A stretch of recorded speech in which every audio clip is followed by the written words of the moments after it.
घबराहट और डर।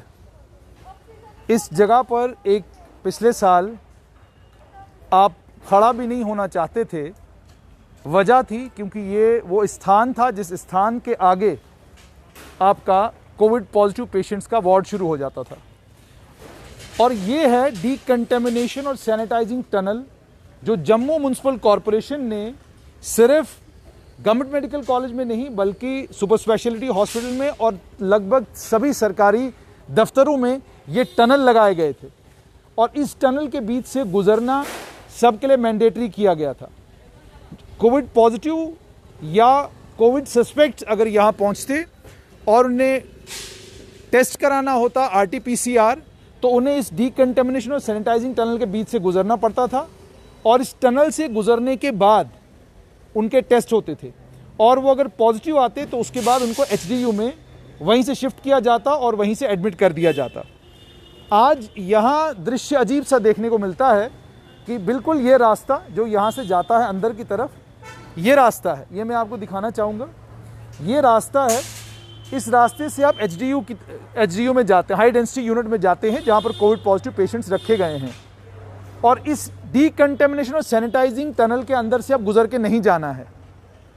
आपको ठीक से याद होगा कि उस समय भी चिल्ला कर स्ट्रेट लाइन ने और अलग अलग पोर्टल्स ने ये कहा था कि रिसर्च ये कहती है कि इन टनल्स का कोई फ़ायदा नहीं, ये वायरस को रोकने में या वायरस को मारने में सफल साबित नहीं होते।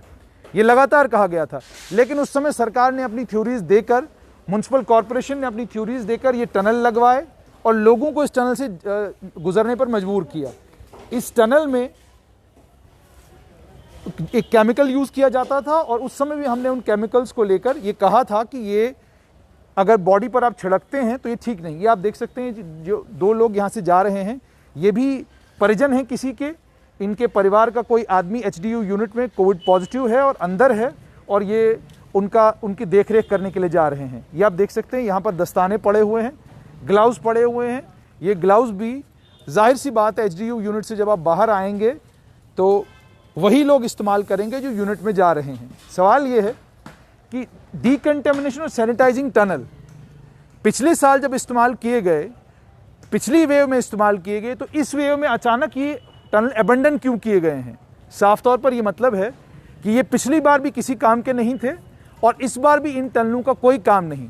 सबको ये समझ में आ गया है कि कोविड-19 की लड़ाई में मास्क पहनना ज़रूरी है, सैनिटाइज करना ज़रूरी है और अगर आप इन्फेक्ट होते हैं तो उसके बाद सिम्टम्स के ऊपर नज़र रखना और अगर आपकी ऑक्सीजन सैचुरेशन गिर जाती है तो हॉस्पिटल में एडमिट होना है। मगर HDU यूनिट में आम लोगों का प्रवेश क्यों, परिजनों को इजाज़त अंदर जाने की क्यों है? और दूसरा, डीकंटेमिनेशन सैनिटाइजिंग टनल पर पिछले साल जो पैसा दुनिया भर का खर्च किया गया उसका हिसाब क्या सरकार जम्मू म्युनिसिपल कॉरपोरेशन से लेगी? और ये टनल तब के लगाए गए, अभी तक ये स्ट्रक्चर यहीं पे खड़ा है।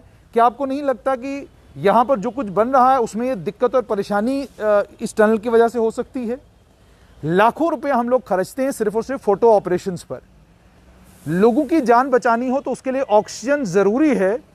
ये हमें तब समझ आया जब ऑक्सीजन की किल्लत गवर्नमेंट मेडिकल कॉलेज में हुई।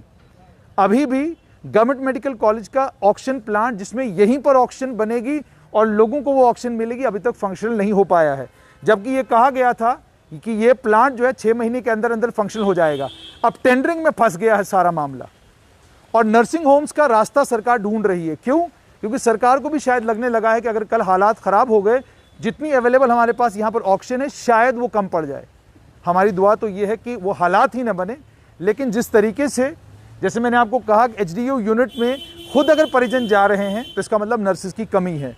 डीकंटेमिनेशन सैनिटाइजिंग टनल जो यहाँ बनाया गया है, ये तब तमाशा था, ये आज भी तमाशा है। इसको अभी तक यहाँ से हटाया क्यों नहीं गया?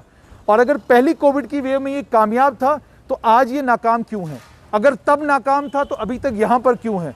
और जिन लोगों ने ये सजेशन दिया था और जिनके सुझाव पर ये टनल लगाए गए थे, वो लोग आज कहाँ हैं? लाखों रुपए इन पर बर्बाद करने की बजाय अगर हम ऑक्सीजन सिलेंडर्स के ऊपर और हम सैनिटाइजेशन के ऊपर, सैनिटाइजर्स के ऊपर, मास्क, N95 मास्क के ऊपर पैसा खर्चते तो शायद आज स्थिति इतनी गंभीर नहीं होती जितनी गंभीर है।